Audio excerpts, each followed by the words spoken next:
अब आपको इंदौर जाने की जरूरत नहीं है, क्योंकि आपके लग्जरी मकान के लिए प्रीमियम ब्रांड के होम अप्लायंस प्रोडक्ट, ओरिएंटल हेबल जैसे ब्रांड के पंखे, अलीका ग्लेन का डिजिटल चिमनी चूल्हा, गैस चूल्हे, ब्रांडेड वाटर हीटर, नोट गिनने की मशीन, आटा चक्की, मिक्सर ग्राइंडर के अलावा और भी बहुत कुछ खुशलानी रेडियो के सामने फूल गली खंडवा में स्थित खुशलानी किचन एवं फैन गैलरी पर मौजूद है। एक बार जरूर विजिट करें अथवा दिए गए नंबर पर फोन लगाएं।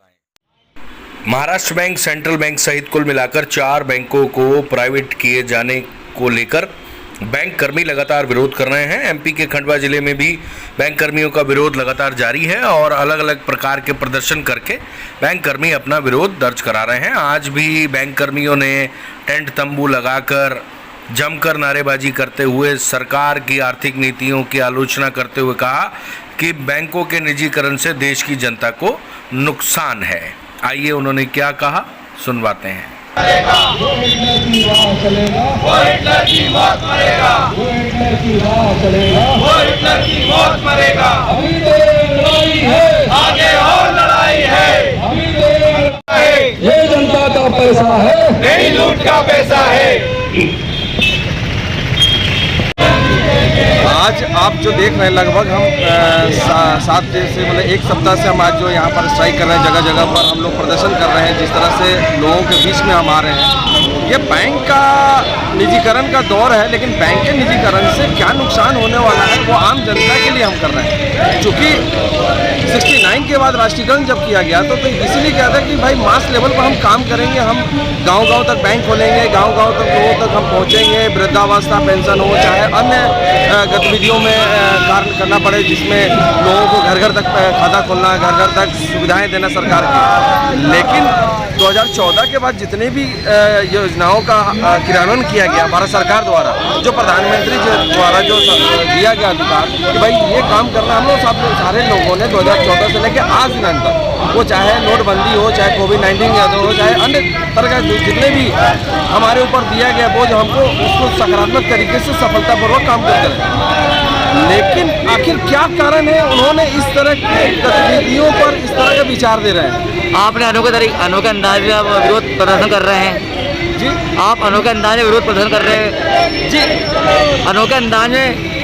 मैं ये चूँकि ये बैंक का निजीकरण के साथ साथ आम जनता को एक संकेत देना, संदेश देना चाहते हैं कि आप लोग बढ़कर के आएँ, क्योंकि बढ़कर आप आएंगे।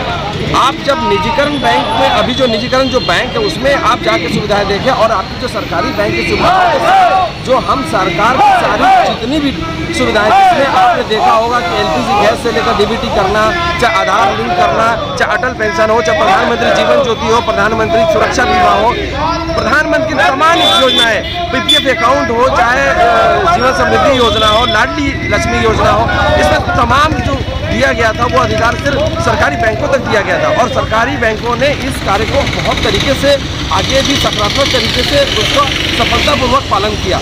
लेकिन जब उन्होंने ये कहने पर मजबूर कर दिया, तब हम लोग इस तरह का प्रदर्शन कर रहे हैं कि अब सरकार आकांक्षाओं को पूर्ण नहीं कर सकती है, इसलिए प्राइवेटाइजेशन करना अनिवार्य है। भाई जब आपसे देश नहीं चलाना है, आपको सरकार में अपने तरीके से लोगों को पालन पोषण करने का आपके पास नहीं बच रहा है, तो हम तो यही समझ रहे हैं कि भाई आपके पास क्षमता नहीं है तो फिर सरकार नहीं चलाना चाहिए।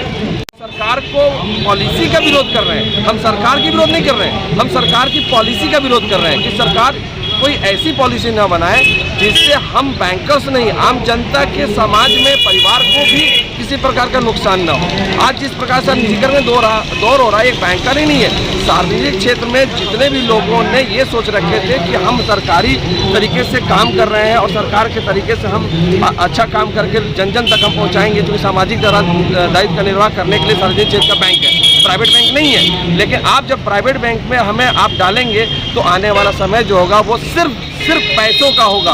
हर चीज़ के लिए पैसा लगेगा, खाता खोलने के लिए पैसा लगना है, पेटीएम देने के लिए चार्जेस डेबिट होगा, आपको मतलब किसी भी कार्य करने के लिए आपको चार्जेस एप्लीकेबल होगा और उस पर आपको GST लगेगा। तो सरकार ने ये तरीका अपना रहा है कि चूँकि प्राइवेट निजीकरण करने से, हमारे अधिकार में आने से हमें ज़्यादा धन इकट्ठा होगा और हम उस देश को चलाएंगे। तो ये मेरा मानना है कि ये सही नहीं है। और हम लोग जिस तरह से यहाँ बैठे हैं, आज ये विरोध कर रहे हैं निजीकरण का नहीं, ये आने वाला समय में 14, 15, 16 का स्ट्राइक है। स्ट्राइक के बाद उसके बाद भी अगर नहीं वो अपने पॉलिसी को बदलते हैं तो हम सांसद पर जाएंगे, सांसद को घेराव करेंगे। अगर उसके बाद भी नहीं होता है तो हम पूरे बैंक यूनियंस के कॉल होगी और पूरे बैंक यूनियन यहाँ इकट्ठा होकर के इनडिफिनिट टाइम्स के स्ट्राइक करने के लिए हम लोग बाध्य होंगे। परिचय दे दीजिए। संतोष शर्मा, मध्य प्रदेश बैंक ऑफिसर्स जिला इकाई सचिव।